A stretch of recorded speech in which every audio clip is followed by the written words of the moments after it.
y se vieron realmente los milagros del Señor se manifestaron poderosamente. Así que yo los quiero invitar a que por favor oremos por este grupo, a la iglesia de Renacer de Mapiripán. Es una iglesia que hasta ahorita está cogiendo otra vez fuerza.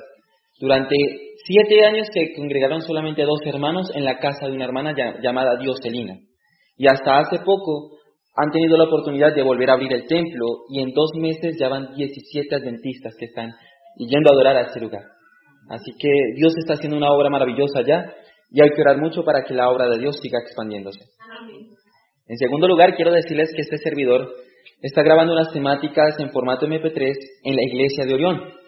La temática se llama ¿Cómo testificar a un pentecostal unicitario? ¿Cómo ganarlo? No solamente ganar el debate, sino cómo ganarlo a la verdad que es en Cristo Jesús. He tenido la oportunidad en diferentes campañas de ver cómo pentecostales unicitarios se bautizan y llegan al conocimiento de la verdad también. Así que ya también dentro de unos días voy a completar mi segundo estudio bíblico con 3 mujeres pentecostales.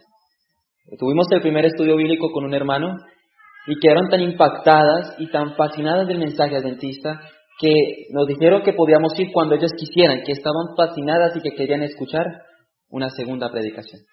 Así que hay que orar también bastante por esta obra misionera que se está llevando a cabo y ojalá que el pastor de esa iglesia pueda abrirnos las puertas para predicar el mensaje de la verdad presente allí también. Así que hermanos, los invito a que oren conmigo por estos propósitos, para que el Señor manifieste su poder y que el mensaje de la verdad pueda ser llevado a cada nación, tribu, lengua y pueblo. Vamos a orar. Padre maravilloso, Padre bueno, en este momento estamos de rodillas ante tu presencia, no como justos, sino como pecadores, reconociendo que necesitamos de tu gracia bendita, Señor, reconociendo que necesitamos más de Cristo Jesús. Padre, tú conoces la obra maravillosa que se está llevando a cabo, Señor. Tú conoces la obra que se terminó en Mapiripán, que este servidor pudo terminar, Señor, pero la obra quedó allí establecida. Yo la quiero poner en tus manos y oramos para que esa obra crezca y para que muy pronto pueda verse los frutos del trabajo que tú permites que nosotros realicemos por medio de tu Espíritu Santo.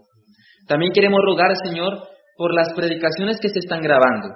Permite, Padre Santo, de que éstas puedan ser de gran provecho para cada persona que las escuche, para que los hermanos puedan capacitarse para ganar almas para la verdad que es en Cristo Jesús. Ayúdanos, Señor, para vivir cada día más conforme a tu voluntad, para vivir en santidad, para que cuando tú vengas en poder y gloria, nosotros podamos exclamar que tú eres nuestro Dios y que te hemos esperado y que tú nos vas a salvar. Bendice también la predicación de esta noche, permite que tu Espíritu Santo nos capacite para entender tu verdad. En el nombre y por los méritos de Cristo Jesús. Amén y amén. Bien. El tema de esta noche se titula La importancia teológica de los nombres. Realmente quizá cuando estudiamos los nombres en la Biblia no le dedicamos el suficiente tiempo para interpretar y buscar qué nos quiere decir Dios con un nombre. Y muchas veces también cuando tenemos un hijo, le colocamos un nombre por colocárselo, sin saber por qué le estamos colocando el nombre a nuestro hijo. Bíblicamente esto no sucedía. Bíblicamente había un propósito por el cual los padres le colocaban un nombre específico a sus hijos. Y quiero decirles que este nombre tiene varios significados especiales y los vamos a estudiar en esta noche. La importancia teológica de los nombres. Y para empezar nuestro estudio, quiero invitarles a abrir la palabra de Dios. En el libro de Juan, del Evangelio según San Juan, el capítulo 17 y el versículo 26. San Juan, el capítulo 17 y el versículo 26, nos va a describir allí la misión del Mesías. ¿Para qué vino el Mesías a este plano terrenal? Juan, el capítulo 17 y el versículo 26, dice la palabra de Dios. Yo les di a conocer tu nombre y seguiré dándolo a conocer, para que el amor con que me has amado esté en ellos y yo en ellos. ¿Para qué vino Jesús? Para dar a conocer ¿qué cosa? El nombre del Dios verdadero, el nombre del Dios todopoderoso. En el libro de Hebreos se nos amplía un poco más este pensamiento. Hebreos del capítulo 2 y el versículo 12. Hebreos capítulo 2 y el versículo 12. Son palabras de Cristo Jesús. Hebreos capítulo 2 y el versículo 12 dice allí, al decir, anunciaré a mis hermanos tu nombre y en medio de la congregación te alabaré. Claramente nos dice allí que la misión del Mesías era dar a conocer el verdadero nombre de Dios. Era dar a conocer ese nombre maravilloso, ese nombre que está sobre todo nombre. Ese nombre que incluso todos los seres creados se postran al escuchar ese sublime nombre. En Apocalipsis 14 y el versículo 1, se nos dice allí que los 144,000, ese pueblo especial, ese pueblo apartado para Dios, ese pueblo distinto a todos los demás pueblos, tienen algo especial en sus frentes. En el libro de Apocalipsis, el capítulo 14, y leemos en el versículo 1, dice allí, entonces miré, y vi al Cordero de pie sobre el monte Sión, y con él 144,000 que tenían ¿qué cosa? Que tenían el nombre del Cordero y de su Padre escrito en su frente. ¿Qué tenían en su frente los 144,000? El nombre del Cordero y el de su Padre. Ahora quiero que note que este texto dice que el Padre y el Cordero comparten un solo ¿qué? Comparten un solo nombre, porque dice el nombre del Cordero y del Padre. Es decir, que el Cordero y el Padre tienen un solo nombre. Entonces yo pregunto, ¿será que el Espíritu Santo comparte el mismo nombre? Si el Padre y el Hijo tienen el mismo nombre, ¿será que el Espíritu Santo comparte el mismo nombre? Pues vamos a leerlo, mujer. Note lo que dice el Evangelio de Mateo, el capítulo 28 y el versículo 18 para el contexto. Se le conoce como la Gran Comisión. Mateo capítulo 28, versículo 18, dice allí. Entonces Jesús se le acercó a ellos y les dijo, toda autoridad me ha sido dada en el cielo y en la tierra. Ahora escuche. Por tanto, id a todas las naciones, haced discípulos, bautizándolos en los nombres del Padre, del Hijo y del Espíritu Santo. ¿Dice así? Note que esa palabra nombre está en singular. No dice en los nombres, dice en el nombre del Padre, del Hijo y del Espíritu Santo. Es decir, que los tres tienen un solo ¿qué? Es decir, que el Padre, el Hijo y el Espíritu Santo tienen un solo nombre. Ahora, ¿cuál es ese nombre? Hay un movimiento religioso que enseña que el verdadero nombre de Dios es Jehová. Y dice que ellos fueron levantados especialmente para predicarle al mundo el verdadero nombre de Dios. Porque hoy en día nadie utiliza el nombre de Dios, sino que le llaman Padre Nuestro, Padre Celestial, Dios mío, pero que nunca se utiliza el nombre de Dios. Y ellos dicen que ellos fueron levantados especialmente para darle a conocer al mundo el verdadero nombre de Dios. Y según este movimiento, esta denominación religiosa, ese nombre es Jehová. Pero ¿quieres saber algo interesante? Y es que Jehová no es el verdadero nombre de Dios. No es el verdadero nombre de Dios. Cuando Dios le apareció a Moisés en la zarza ardiente, ¿con qué nombre se le reveló a Moisés? Vamos a leerlo, Éxodo capítulo 3. Padre, Hijo y Espíritu Santo tienen un solo nombre. Vamos a analizar cuál es ese nombre. Éxodo capítulo 3 nos habla de cuando el Dios verdadero, el Dios de Abraham, el Dios de Isaac y el Dios de Jacob se le apareció a Moisés. Éxodo capítulo 3, versículo 13. Dice allí. Dijo Moisés a Dios, si voy a los israelitas y les digo, el Dios de vuestros padres me ha enviado a vosotros, y ellos me preguntan, ¿cuál es su qué? ¿Cuál es su nombre? ¿Qué les diré? Dios respondió a Moisés, yo soy el que soy. Y agregó, así dirás a los israelitas, yo soy, me ha enviado a vosotros. ¿Con qué nombre se le reveló Dios a Moisés?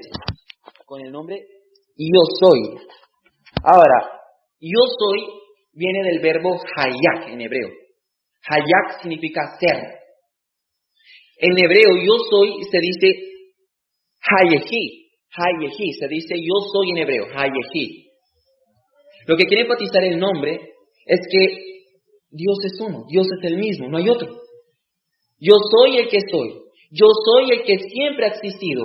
Yo soy el primero y el último. Yo soy el que era, el que es y el que ha de ser. Yo soy el Todopoderoso. Yo soy el que te va a acompañar, Moisés. Yo soy el que va a estar contigo en las buenas y en las malas. Yo soy el que voy a estar contigo aunque el mundo se te venga encima. Yo soy el que va a estar contigo aunque no tengas tranquilidad en tu vida. Yo soy el que va a estar a tu lado, aunque tu hogar, aunque tu vida matrimonial, aunque tu vida económica, yo soy el que siempre va a estar ahí. Yo soy el que soy. Así se le reveló Dios a Moisés. Yo soy Hayehi. Ahora, nota el versículo 15. Además, Dios dijo a Moisés, así dirás a los israelitas, Jehová, el Dios de vuestros padres, el Dios de Abraham, Dios de Isaac y Dios de Jacob, me ha enviado a vosotros. Ahora, escuche bien. Este es mi nombre para siempre. Este es mi memorial por todos los siglos. Y yo digo, alabado sea el nombre de Dios. Ahora, esta palabra Jehová, en el hebreo aparece solamente 4 consonantes. Los teólogos le llaman el tetragramaton. En griego, tetra es 4, gramaton es letra, las 4 letras. Son 4 consonantes porque en el hebreo antiguo no existían las vocales. Fueron con 4 consonantes que Dios se le manifestó a Moisés. Dios le dio a conocer el nombre verdadero a Moisés con 4 consonantes. Esas consonantes son la Y, la H, la W y la H. Y, H, W, H. Las 4 consonantes, las 4 letras que representan el nombre de Dios. Ahora, estas 4 letras aparecen en la Tanakh, en el Antiguo Testamento, 6.828 veces. Cada vez que usted busque en su Biblia aparezca la palabra Jehová, usted va a entender que en el hebreo aparecen 4 consonantes. Y, H, W, H. 6.828 veces aparece el nombre sagrado de Dios en el Antiguo Testamento. Ahora, para los israelitas, ese nombre era tan sagrado y tan sublime que ellos no se atrevían a pronunciar el nombre de Dios. Ellos respetaban a cabalidad el 3er mandamiento, que dice, no tomarás mi santo nombre en vano, porque yo no tomaré por inocente a aquel que tome mi santo nombre en vano. Para los israelitas ese nombre era tan sagrado que ni siquiera se atrevían a pronunciarlo. Y cada vez que iban a pronunciar el nombre sagrado de Dios, ellos sencillamente decían Edonai. Edonai, que significa el Señor. Edonai. Incluso los escribas, cada vez que encontraban el nombre de Dios en las Escrituras, cogían una pluma nueva. Y con esa pluma especial escribían el nombre de Dios. Y-H-W-H. Y después de haber escrito las 4 consonantes, rompían la pluma para que nadie volviera a escribir algo con esa pluma. Es decir, que tenían en suma reverencia el nombre de Dios. Ahora, esta enseñanza, esta tradición se llevó de generación en generación. Los hijos aprendieron esta enseñanza de sus padres y toda esta cuestión a través de generación en generación. Por tanto, el nombre verdadero de Dios se perdió. Su pronunciación se perdió. Nadie sabe hasta el día de hoy cuál es la verdadera pronunciación del nombre de Dios. ¿Cómo se pronuncian esas 4 consonantes? Porque la pronunciación a través de la historia, a través de las generaciones se perdió. Porque cada vez que ellos veían esas 4 consonantes decían, Edonai, el Señor. Porque tenían en suma reverencia ese nombre. Así que la pronunciación correcta se perdió. Ahora, los teólogos hoy en día creen que Yahweh es la verdadera pronunciación del nombre de Dios. Yahweh. Dice que estas 4 consonantes deben leerse como Yahweh. Pero hay otro grupo de teólogos que dicen que el nombre de Dios debe pronunciarse Yahvé. No Yahweh, sino Yahvé.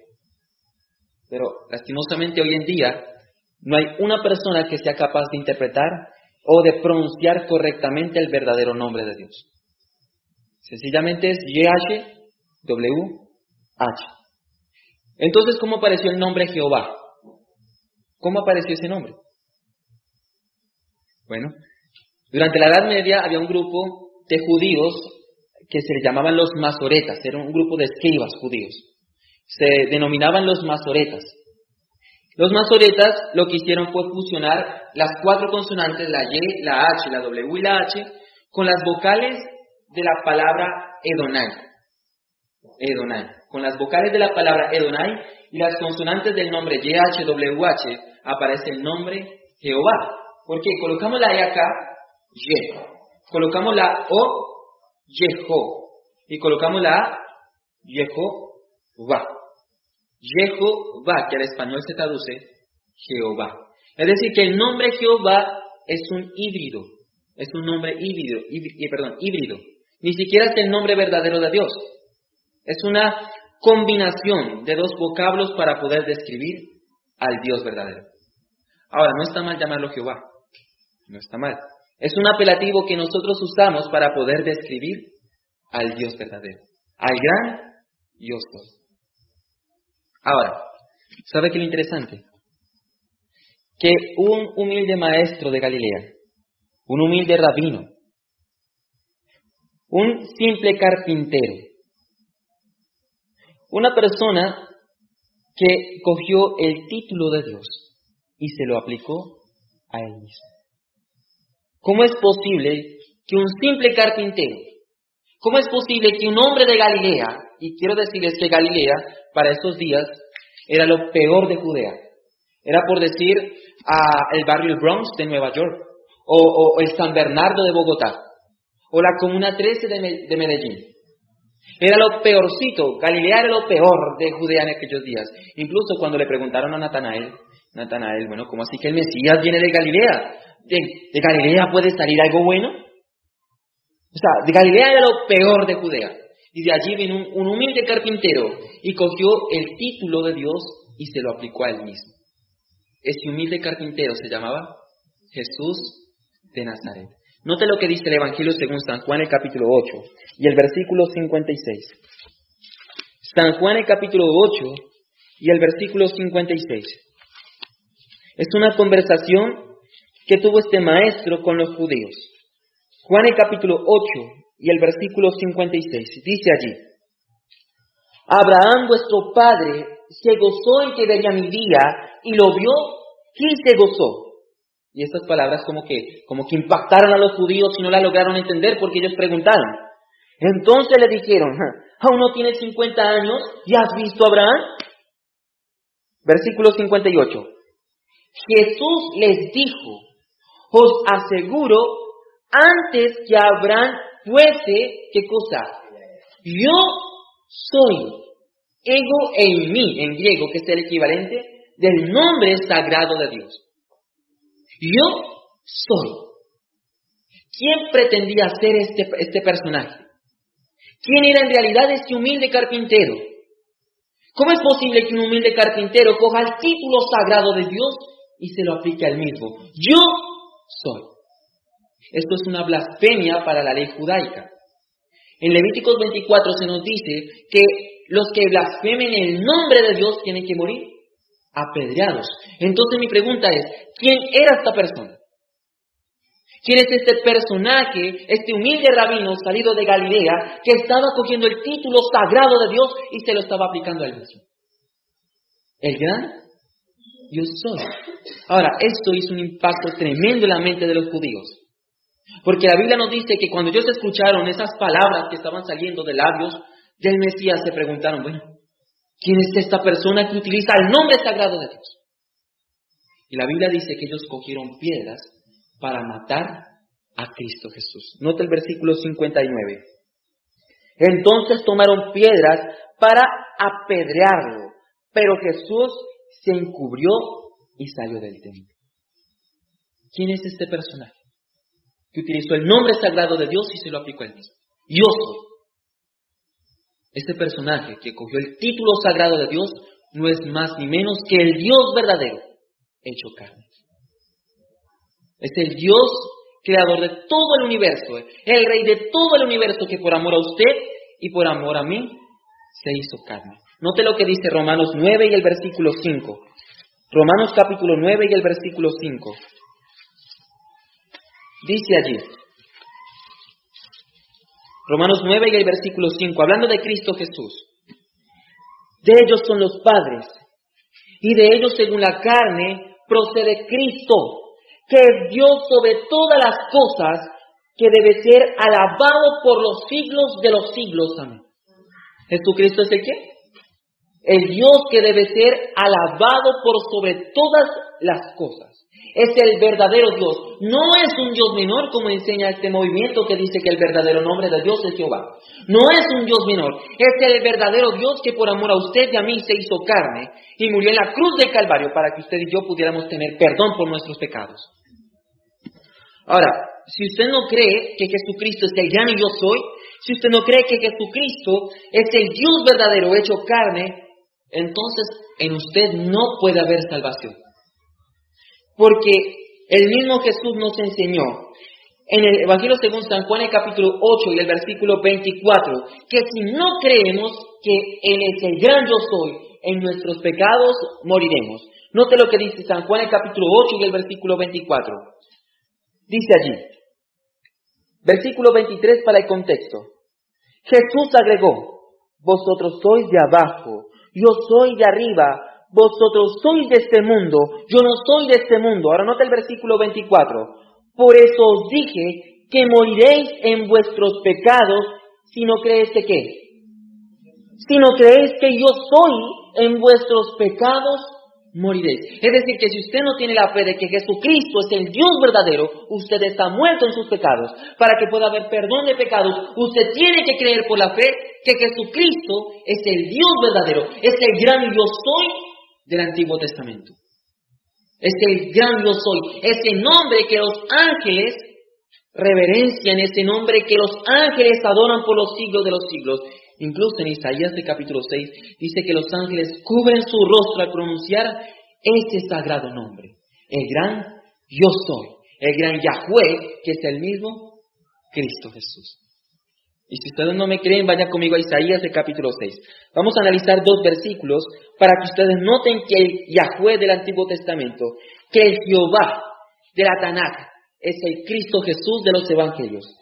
Isaías capítulo 6 nos describe allí una hermosa visión que pudo contemplar el profeta Isaías. Isaías del capítulo 6 y el versículo 1. Dice allí. Isaías del capítulo 6, versículo 1. En el año en que murió el rey Usías, vi al Señor sentado sobre un trono alto y sublime, y la orla de su manto llenaba todo el templo. Encima de él habían serafines, cada uno tenía 6 alas, con 2 cubrían su rostro, con 2 cubrían sus pies, y con 2 volaban. Y uno al otro decían, Santo, Santo, Santo es Jehová de los ejércitos. Santo, Santo, Santo es Yahweh Sabaoth, Jehová de los ejércitos, Yahweh Todopoderoso. Toda la tierra está llena de su gloria. Y a la voz del que clamaba, los quiciales de la puerta se estremecieron, y la casa se llenó de humo. Entonces exclamé, dijo Isaías, ay de mí que soy muerto, porque soy hombre de labios impuros, que vivo entre un pueblo de labios impuros, y mis ojos han visto ¿a quién? Al Rey, a Yahweh Sabaoth, a Jehová de los ejércitos. Entonces voló hacia mí uno de los serafines con una brasa encendida en su mano, tomada del altar con una tenaza. Con la brasa tocó mi boca y dijo, mira, esto tocó tus labios y ha sido quitada tu culpa y perdonado tu pecado. Versículo 8. Después oí la voz de Jehová que dijo, ¿a quién enviaré? ¿Quién irá por nosotros? Entonces respondí, aquí estoy, envíame a mí. Y ahora nota estas palabras claves que va a pronunciar Jehová, el Dios verdadero. Y dijo, ve y di a este pueblo, oíd bien y no entendáis, ved bien y no comprendáis, entorpece el corazón de este pueblo para que no vean con sus ojos, ni oigan con sus oídos, ni su corazón entienda y sean sanados. Pregunta, ¿quién fue el que pronunció estas palabras? El contexto dice que fue Jehová Sabaoth, Jehová de los ejércitos, el verdadero Dios, el Rey del universo. Este ser todopoderoso que aún los ángeles se inclinan para adorarle y decirle, Santo, Santo, Santo es Yahweh de los ejércitos. Toda la tierra está llena de su gloria. Es decir, que Isaías vio al Dios verdadero. Pero inmediatamente uno se pregunta, ¿a qué ser o a qué persona de la deidad pudo contemplar Isaías? ¿Habrá sido al Padre? ¿Habrá sido al Hijo? ¿O habrá sido al Espíritu Santo? ¿Quién fue al que pudo contemplar Isaías? ¿Fue el Padre? ¿Fue el Hijo o fue el Espíritu Santo? Pues dejemos que la misma Biblia nos diga quién pudo contemplar el profeta Isaías. El Evangelio según San Juan, el capítulo 12. El Evangelio según San Juan, el capítulo 12. Dice la palabra de Dios en el versículo 37. San Juan, el capítulo 12 y el versículo 37. Dice allí, hablando de Cristo Jesús, a pesar de haber realizado tantas señales ante ellos, no creían en Él. ¿No creían en quién? En Cristo Jesús. Así se cumplía el dicho del profeta Isaías, Señor, ¿quién ha creído a nuestro anuncio? ¿A quién se ha revelado el brazo del Señor? Por eso no podían creer. Ahora note, porque Isaías dijo también, ahora note, cegó los ojos de ellos y endureció su corazón, para que no vean con los ojos, ni entiendan de corazón, y se conviertan para que yo qué. Pregunto, estas son las mismas palabras que encontramos en Isaías 6. Las mismitas palabras. Pero ahora nota el versículo 41. Esto dijo Isaías, porque vio la gloria de ¿quién? Porque vio la gloria de Jesús y habló acerca de él. ¿A quién fue el que vio el profeta Isaías? A Jesús. En Isaías el capítulo 6 dice que vio al Dios verdadero, a Jehová de los ejércitos, al santo, santo, santo, al Rey del universo. Pero el Evangelio según San Juan nos confirma que a la persona que pudo contemplar Isaías no fue más que otro, sino Cristo Jesús.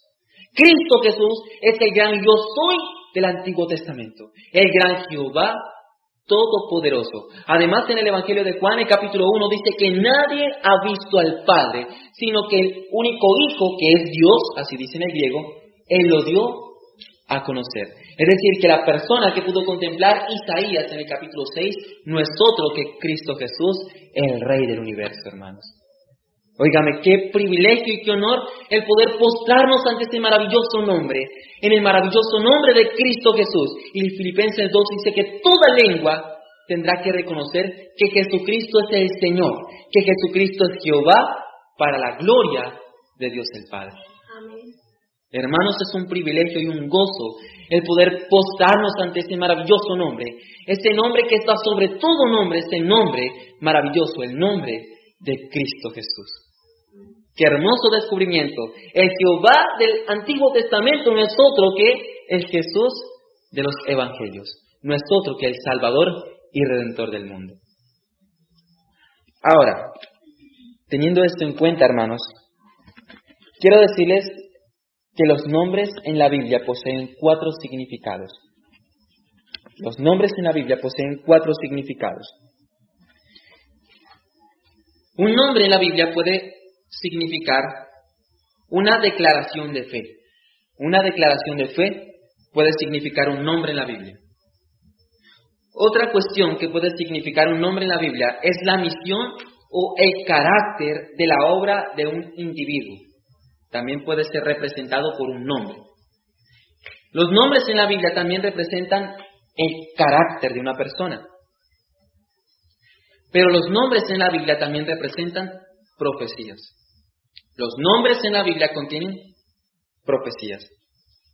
Ahora vamos a analizar un ejemplo de cada uno de estos 4 significados. Vamos a analizar algunos ejemplos. Ejemplos de que un nombre en la Biblia representa una declaración de fe. Busquemos algún ejemplo. Por ejemplo, el profeta Joel. Su nombre Joel. Cada vez que usted encuentre un nombre con la sílaba E, está haciendo referencia a Dios. Emmanuel, Joel, Ezequiel, todos esos nombres que tienen E hacen referencia al Dios verdadero.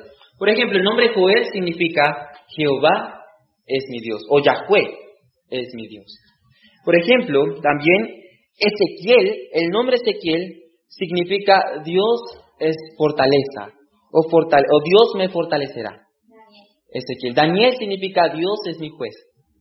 Dani, el Dan, juicio, ni es el Dios. Juicio de Dios o Dios es mi juez. Samuel, ya se lo busco. ¿Qué significa Samuel? Por aquí lo tengo anotado.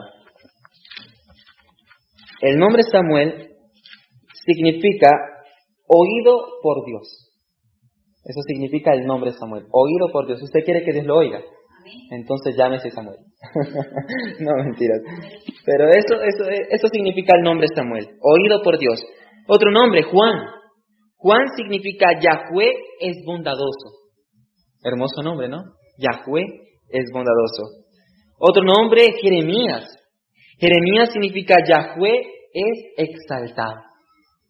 Es decir, que los nombres en la Biblia pueden significar declaraciones de fe. Notan que los israelitas no le colocaban nombres a sus hijos por el azar. A mí me colocaron Andrés. Y una vez le pregunté, mamá, ¿usted por qué me colocó Andrés? Hijo, no sé, simplemente me gustó el nombre. Cuando yo fui a buscar mi nombre significaba varonil. Y me parece curioso porque el nombre Andrea es el griego del nombre Andrés. Es decir, que si usted quiere saber cómo es mi nombre en griego, es Andrea. Y Andrea también significa varonil. Ahora, yo por esta razón le coloqué a mi hijo Elián, porque yo quería que mi hijo tuviera un nombre que glorificara al Dios verdadero. Elián significa Jehová es luz. Eso significa el nombre Elián. Ahora, los israelitas hacían esta cuestión. Ellos no colocaban nombres por el azar, sino que colocaban nombres a sus hijos, demostrando su creencia en el único Dios verdadero, Yahweh Todopoderoso. Es decir, que los nombres en la Biblia pueden representar declaraciones de fe. Ahora, los nombres en la Biblia también representan el carácter de la obra de un individuo, el carácter de la misión de un individuo. Podemos colocar como ejemplo Jesús. El nombre Jesús viene de dos palabras hebreas. La primera palabra es Yehov y la otra palabra es Shua, que significa Jehová o Yahweh salva. Y la mejor pronunciación en hebreo es Yeshua, Jesús, Yeshua. Significa Yahweh salva. Ahora vaya conmigo a Mateo capítulo 1 para saber por qué se le colocó este nombre al Mesías. Mateo capítulo 1. Y vamos a leer el versículo 20. El Evangelio según San Mateo, el capítulo 1 y el versículo 20.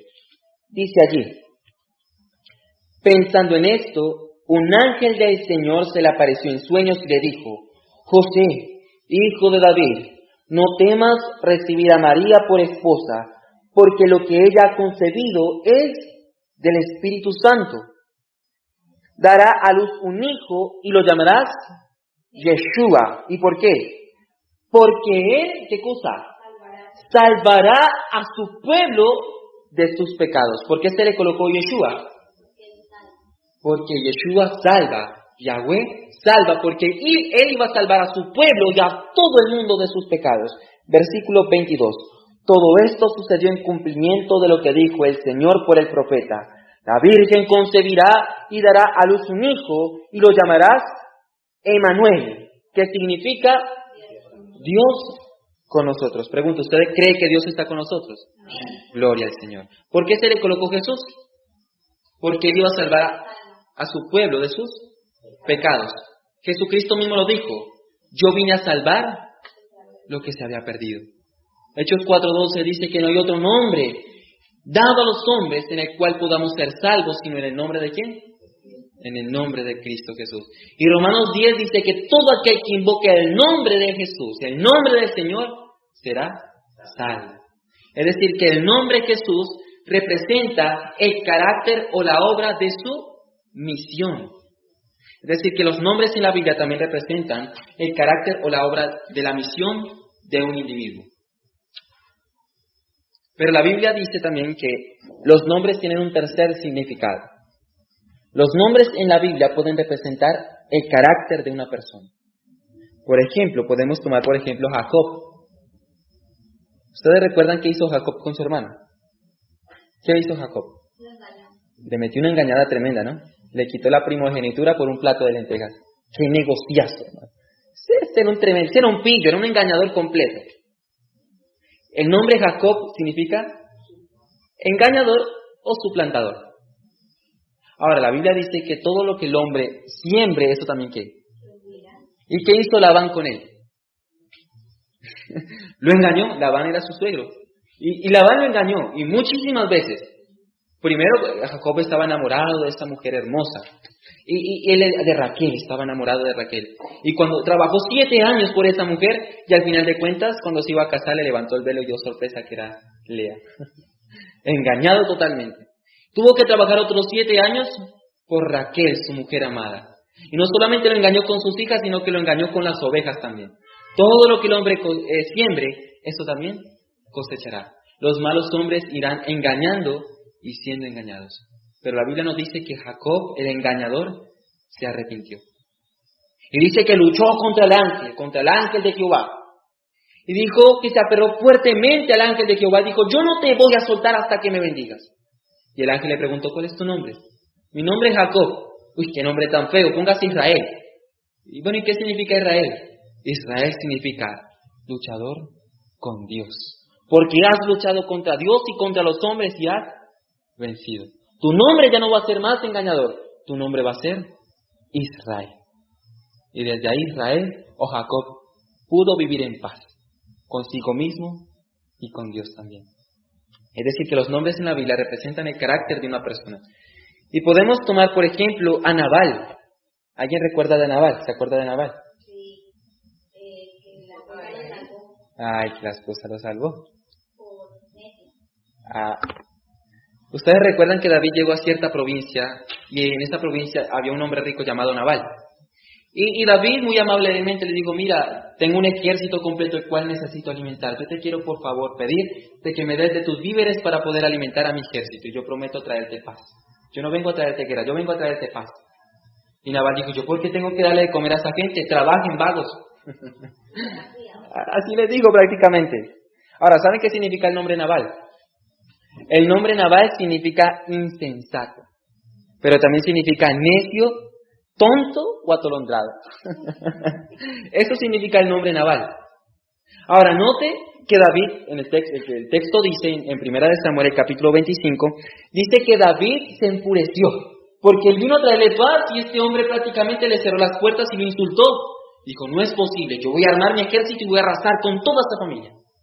Y la Biblia nos dice que Abigail dijo, no puede ser, yo tengo que irme montada en un asno para interceder por mi esposo, por ese atolondrado.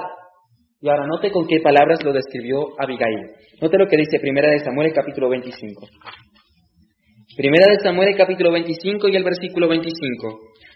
Es la conversación de Abigail, que más adelante fue la esposa de David, y tuvo su primer encuentro con su futuro esposo. Versículo 25. No hagas caso de mi señor, de este hombre brusco, Nabal, porque conforme a su nombre, así es él. Se llama Nabal, atolondrado. Sigue diciendo, y la insensatez está con él. Yo, tu sierva, no vi a los jóvenes que enviaste. Ahora, esa palabra insensato también puede traducirse en el hebreo como tonto. Es decir, que tu misma esposa está diciendo, no, es que mi esposo es un tonto, es un atolondrado, porque usted viene a traernos paz y este tonto borracho viene aquí a ofrecerle guerra. Discúlpeme, señor David, quiero pedirle mis disculpas y aquí están los víveres que usted me pidió. Es decir, que el Nabal representa, le queda perfecto el nombre, atolondrado, porque eso fue lo que fue, atolondrado, ver que venía el futuro rey de Israel y rechazarle las puertas, cerrarle las puertas a esta persona. Es como aquí tuviera la oportunidad de llegar el presidente de la iglesia, Ted Wilson, y usted, no, yo no quiero nada que ver con usted y cerrarle la puerta. Hermanos, el trago a veces nos hace cometer locuras que después nos arrepentimos de estas. Y la Biblia dice que Nabal, cuando despertó de su borrachera, le dio un paro cardíaco y se murió a los 10 días.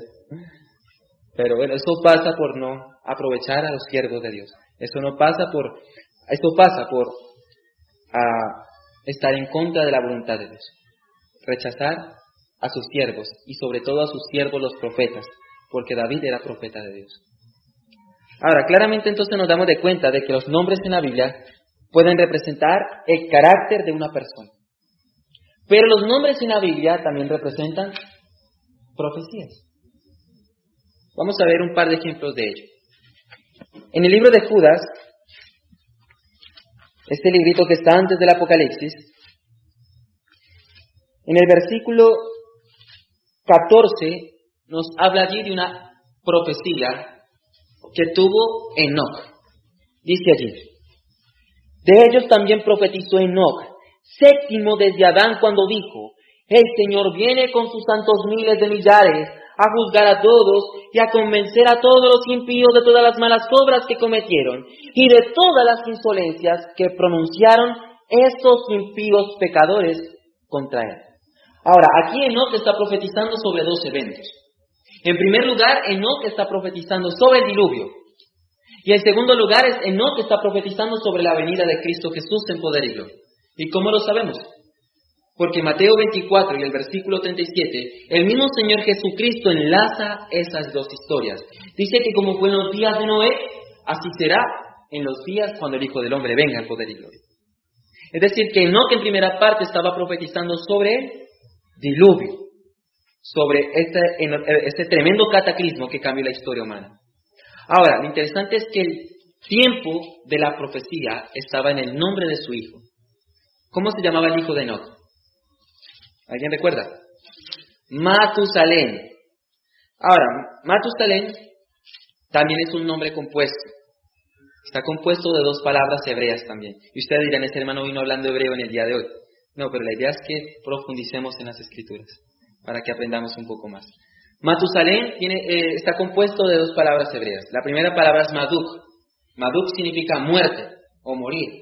Y la otra palabra es Shalaya, que quiere decir enviar o traerá. Es decir, que cuando muera será enviado. Cuando muera será enviado. ¿Qué iba a ser enviado cuando Matusalén muriera? El diluvio. Es decir, que cuando Matusalén muriera, el diluvio iba a venir sobre el planeta Tierra. Es decir, que el tiempo de la profecía estaba en el nombre de su hijo. Ahora, los judíos creen, según su tradición, que Matusalén murió 10 días antes del diluvio. Ahora, bíblicamente yo no les puedo mostrar que Matusalén murió 10 días antes del diluvio. Pero sí les puedo mostrar que Matusalén murió en el mismo año del diluvio. Y se los voy a comprobar bíblicamente. Yo pregunto, ¿cuántos años vivió Matusalén? Génesis 5 y el versículo 25, dice allí. Versículo 27, perdón. Así todos los días de Matusalén fueron 969 años, ¿sí? ¿Cuántos años vivió Matusalén? 969 años. Ahora, si ustedes tienen calculadora o celular, sáquenla porque vamos a hacer una pequeña suma matemática. Vamos a ver cuándo vino el diluvio después del nacimiento de Matusalén. Génesis 5 y el versículo 25, dice allí. Matusalén tenía 187 años cuando nació su hijo Lamec. ¿Cuántos años tenía Matusalén cuando nació Lamec? 187 años, vaya sumando. Versículo 28. Lamec tenía 182 años cuando nació un hijo. Y la primera parte del versículo 29 dice, y lo llamó Noé, porque dijo, este hijo nos aliviará de nuestras obras. ¿Cómo se llamaba el hijo de Lamec? Noé. ¿Y cuántos años tenía Lamec cuando nació Noé? 182. Suma. 187 más 182. Ahora, ¿cuántos años tenía Noé cuando vino el diluvio? Noé. Nota lo que dice Génesis 7 y el versículo 11. Génesis 7 y el versículo 11. Dice allí. En el año 600 de la vida de Noé, el 17 del segundo mes, en este día fueron rotas todas las fuentes del gran abismo y fueron abiertas las compuertas del cielo. ¿Cuántos años tenía Noé cuando vino el diluvio? Tenía 600 años. Entonces sumen 187 que tenía Matusalén cuando engendró a Lamec, 182 que tenía Lamec cuando engendró a Noé y 600 años que tenía Noé cuando vino el diluvio. ¿Cuántos años nos dan? 969 años exactos, la misma cantidad de años que tenía Matusalén. Es decir, que en el momento en que muriera Matusalén, iba a venir ¿qué cosa? Iba a venir el diluvio. Es decir, que el tiempo de la profecía de Enoc estaba en el nombre de su hijo, Matusalén, cuando muera, será enviado.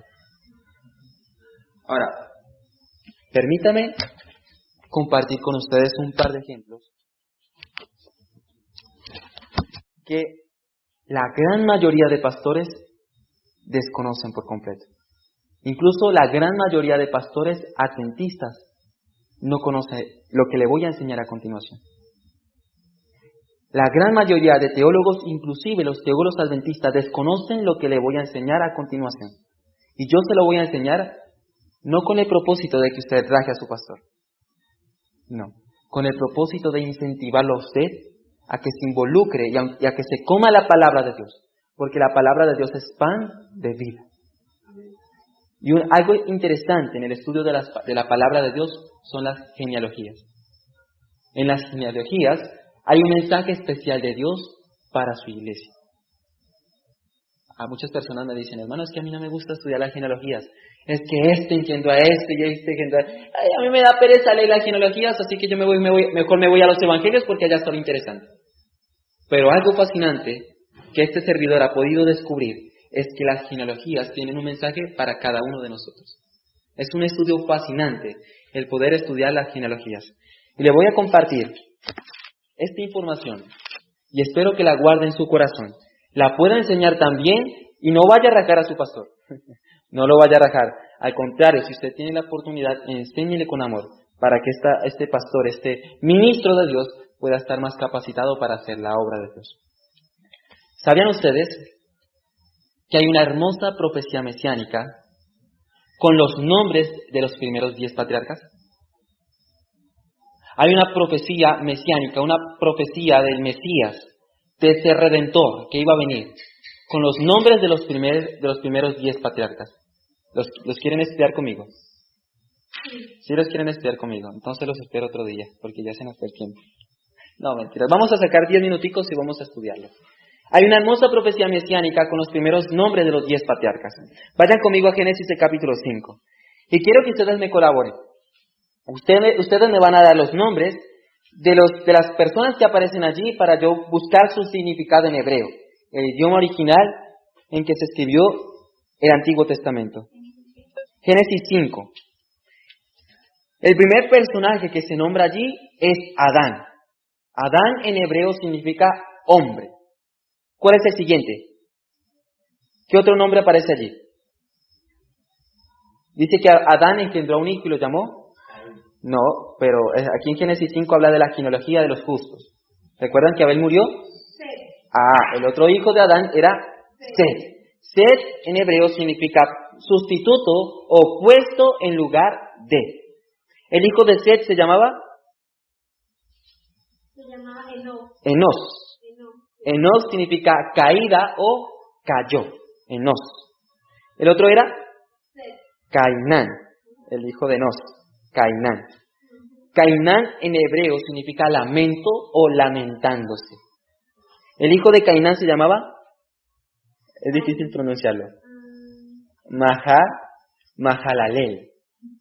Mahalalel significa el bendito Dios. ¿Recuerda lo que dije hace poco?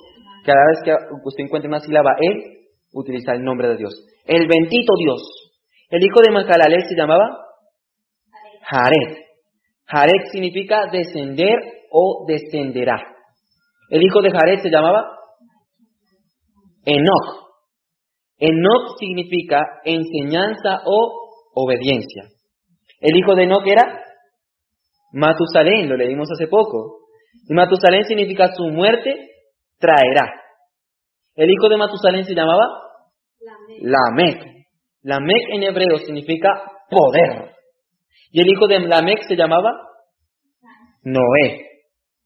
Noé. Y Noé en hebreo tiene varios significados. Puede significar consuelo, paz, benignidad, descanso o bienestar. Ahora, lo que vamos a hacer es armar una oración con los nombres de estos 10 patriarcas. En su orden perfecto, como está en Génesis 5. Vamos a armar la oración para ver qué es lo que sale. Y note lo que sale. El hombre, puesto en lugar de Edén, cayó. Andaba lamentándose. El bendito Dios descenderá del cielo. enseñando obediencia. Su muerte traerá poder, consuelo, paz, benignidad, descanso o bienestar.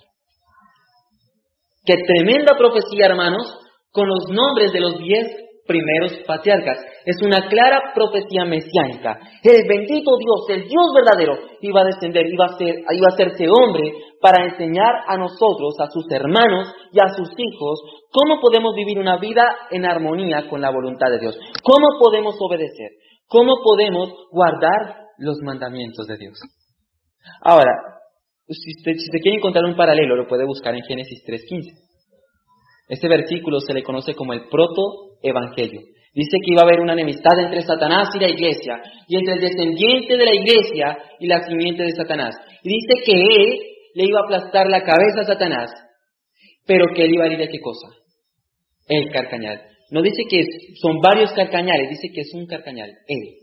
Ahora, Gálatas 4 nos dice que ese él es nada más y nada menos que Cristo Jesús.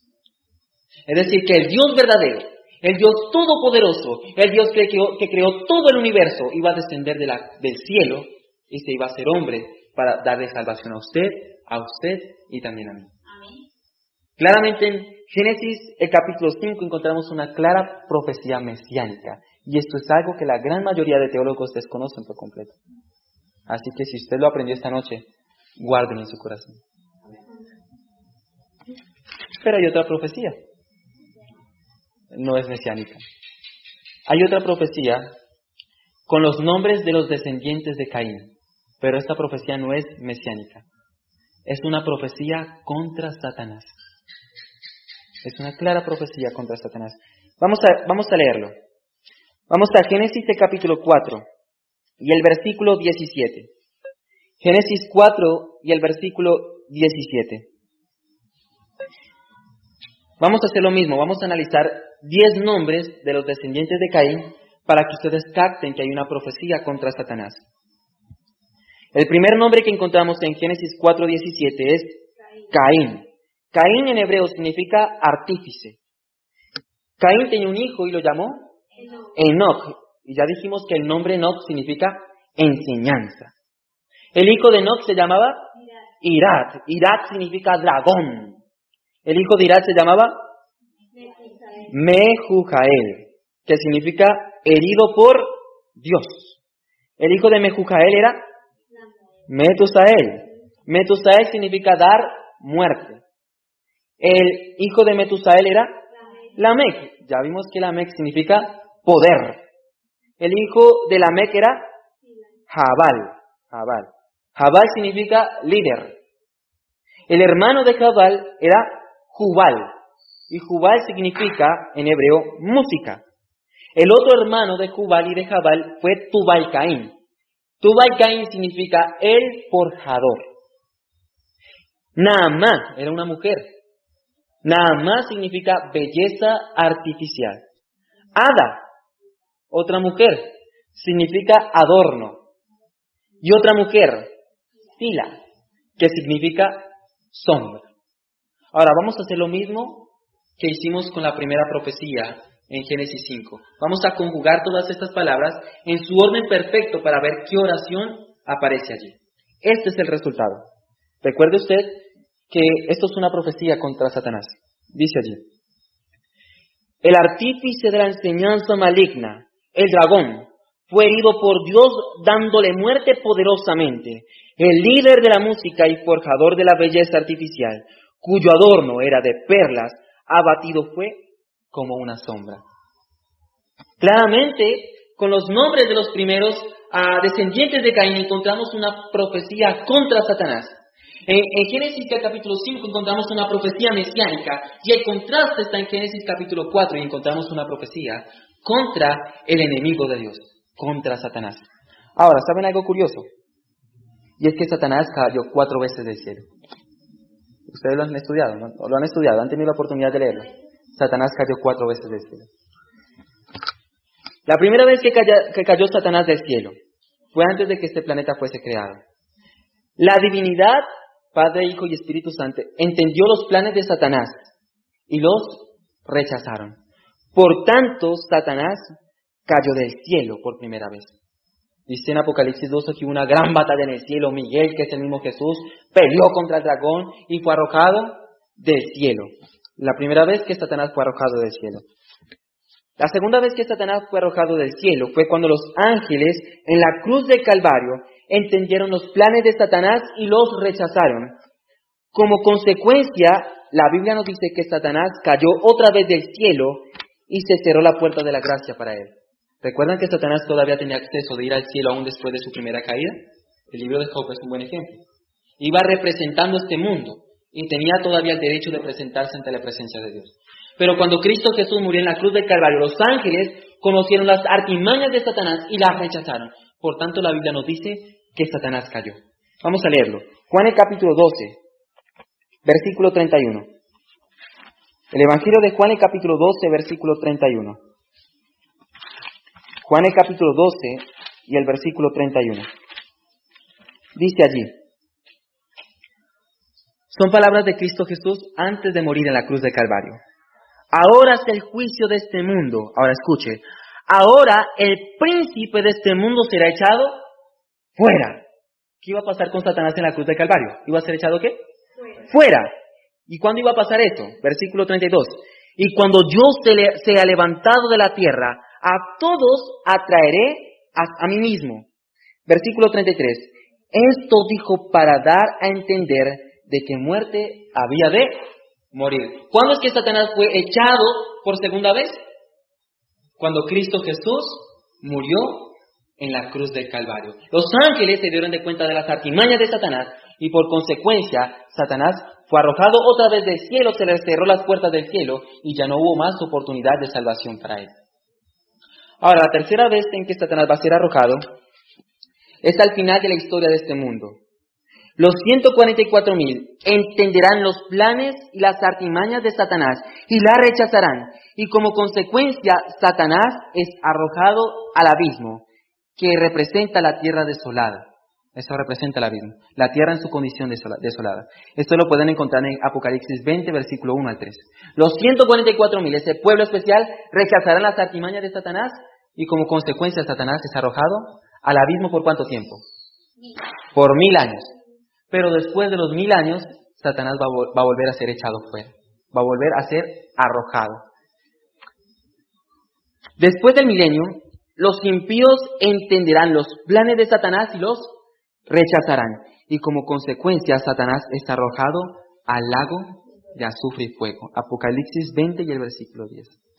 Nota cómo va descendiendo. Al principio, la deidad rechaza, Satanás arrojado. Después los ángeles rechazan las artimañas de Satanás, Satanás arrojado. Después los 144,000 rechazan las artimañas de Satanás y Satanás arrojado. Y después los impíos, cuando aparezca en visión panorámica el plan de la salvación, dice la sierva del Señor, que se van a dar vuelta para destruir a Satanás. Y en ese momento Dios lloverá fuego del cielo y los va a consumir a todos. 4 veces Satanás fue echado del cielo. 4 veces en que Satanás intentó utilizar sus artimañas para engañar a la raza humana y aún, inclusive al mismo Dios. Y en Ezequiel 4, claramente, en Génesis 4, claramente hay una profecía contra Satanás. Ahora, ya para terminar, porque se me fue el tiempo, ahora sí, la hermana me está haciendo ya caras. Para terminar, en Apocalipsis 14 leímos que ese grupo especial, que ese hermoso grupo, conocido como los 144,000, tendrán escrito el nombre del verdadero Dios en sus frentes. Estudiamos que los nombres representan carácter. Es decir, que los 144,000 reflejarán el carácter de Dios. La Biblia nos promete que si usted y yo somos vencedores, nos van a cambiar ese feo nombre que ahorita tenemos. Yo ya no me quiero llamar Andrés. Yo quiero que Dios me dé otro nombre y yo lo pueda guardar en mi corazón. Ojalá, hermanos, que ese es el deseo de cada uno de nosotros. Amén. Y para terminar, quiero decirle que el tercer mandamiento dice que no debemos tomar el nombre de Dios en vano. Y muchas personas dicen, esto es blasfemar contra el nombre de Dios o jurar en su nombre. Tomar el nombre de Dios en vano, es decir, yo soy cristiano y no vivir como cristiano. Cada vez que yo digo, soy cristiano, pero mi vida no refleja que en realidad sigo a Cristo Jesús, estoy tomando el nombre de Dios en vano. Y recuerde usted que el castigo para aquella persona que tome el nombre de Dios en vano es la muerte. Eso dice Levíticos 24. Que el Señor nos ayude a reflejar su carácter y que el Señor nos ayude a vivir conforme a su voluntad en justicia y en santidad. Y se vieron realmente...